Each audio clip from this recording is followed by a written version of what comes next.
মৃতদেহ মর্গে রেখে শুনানির কেন্দ্রে ছুটলেন স্বামী। পথ দুর্ঘটনায় স্ত্রী এবং ছেলের মৃত্যু। মৃতদেহ মালদা মেডিকেল কলেজ হাসপাতালের মর্গে রেখে শুনানি কেন্দ্রে ছুটলেন স্বামী। আজ এমন ঘটনার সাক্ষী থাকলেও মালদা জেলা। মালদার গাজল থানার খড়দহিল এলাকার বাসিন্দা এমডি ইয়াসিন আনসারি। কালিয়াচকের সুজাপুরে ৯ মৌজা হাই মাদ্রাসার শিক্ষক তিনি। কর্মসূত্রে এই কারণেই সুজাপুরেই পরিবার নিয়ে থাকতেন ওই শিক্ষক। নামের বানান ভুল থাকায় আজ শুনানির ডাক পড়েছিল স্কুল শিক্ষক এবং তার স্ত্রীর। সেই কারণে গতকাল রাত্রে স্ত্রী হালিমা খাতুন এবং ৯ মাসের পুত্র সন্তান আরিফ হাসানকে সঙ্গে নিয়ে বাস ধরবে বলে টোটো করে আমবাজারে এসেছিলেন। ঠিক সেই সময় সুস্তানিয়া এলাকায় নিয়ন্ত্রণ হারিয়ে টোটো উল্টে ঘটনাস্থলেই স্ত্রীর মৃত্যু হয় এবং হাসপাতালে পুত্র সন্তানেরও মৃত্যু হয়। এই পরিস্থিতিতে দাঁড়িয়ে মা এবং ছেলের দেহ আজ ময়না তদন্ত বিভাগে রেখেই শুনানি কেন্দ্রে ছুটতে হয় স্বামীকে।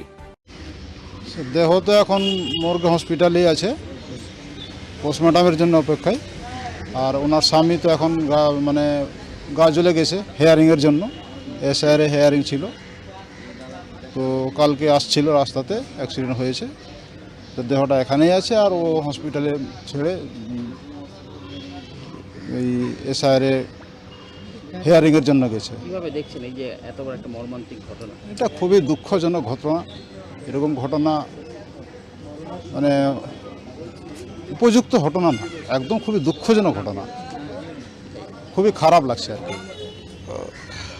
আমার জিজু, আমার বোন হিয়ারিংয়ের নোটিশ ছিল কালকে। কালকে ওরা নোটিশ পেয়েছে, আজকের ডেট ছিল ওদের। তো ওরা কালকে বিকালে আজকে হিয়ারিংয়ে উপস্থিত হওয়ার জন্য কালকে বের হয়েছিল টোটো থেকে। ওদের বাড়ি হচ্ছে খড়দৌল গাজল, ওরা থাকে কর্মক্ষেত্রে সূর্যাপুরে।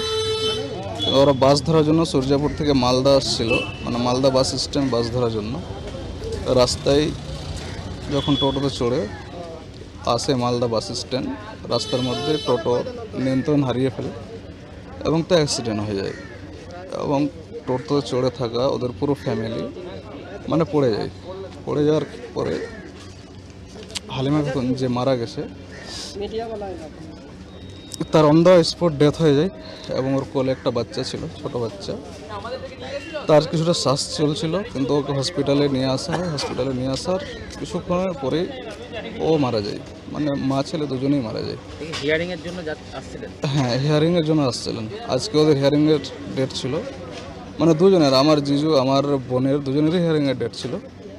এখন আজকে যেটা ডেট, ওখানে আমার বোন তো চলে গেল, কিন্তু আমার জিজুকে ওর মৃত্যুদেহ হসপিটালে পড়ে আছে। এই অবস্থাতে হিয়ারিংয়ে উপস্থিত হতে হয়েছে এবং উপস্থিত হয়ে গেছে। এটা কি ঠিক? কিভাবে দেখছেন মানবিক একটা দিক? আমি ঠিক দেখছি কোনটা। যদি কোনো নাম ভুল থাকতো, তার জন্য যদি ডাকা হতো তাহলে কোনো ব্যাপার ছিল না। কিন্তু ডাকা হয়েছে নোটিশে, আমারও নোটিশ হয়েছে। নোটিশে লেখা হচ্ছে যে আপনি যাকে বাবা বলছেন ওকে আরও 6 জন বলে বাবা দাবি করছে। আর এটা প্রায় অনেক ক্ষেত্রেই আমি দেখলাম, অনেকজনেরই, কারো 3 জন সন্তান আছে, ওরও ওই একই ব্যাপার যে আপনার জিজুকে কিসের জন্য ডাকা হয়েছিল, কি বলছিল? আমার জিজুর নাম মিসম্যাচ ছিল, বাবার নামটা মিসম্যাচ ছিল। উনি হিয়ারিং এর যদি না আজকে ডাকা পড়তো তাহলে কি বেঁচে যেত? কি মনে করছে? আমি তো মনে করছি যে বেঁচে যেত। কেন যে হিয়ারিং যদি না আসতো তাহলে তো এরকম কোনো ঘটনা ঘটতো না। এখন কি তাহলে দেহ ফেলে রেখে হিয়ারিং এ গেছেন? হ্যাঁ, বর্তমানে উনি হিয়ারিং আছেন, আমি এখানে হসপিটালেই আছি। হসপিটালে কালকে থেকেই অপেক্ষা করে আছি, এখনও বডি ক্লাইম করতে পারিনি, এখনও পোস্টমর্টম হয়নি, এখনও অপেক্ষায় আছি, এখনও বডি পাইনি। আমার নাম আব্দুর রহমান আনসারি। কি হয় আপনার? আমার বোন হয়।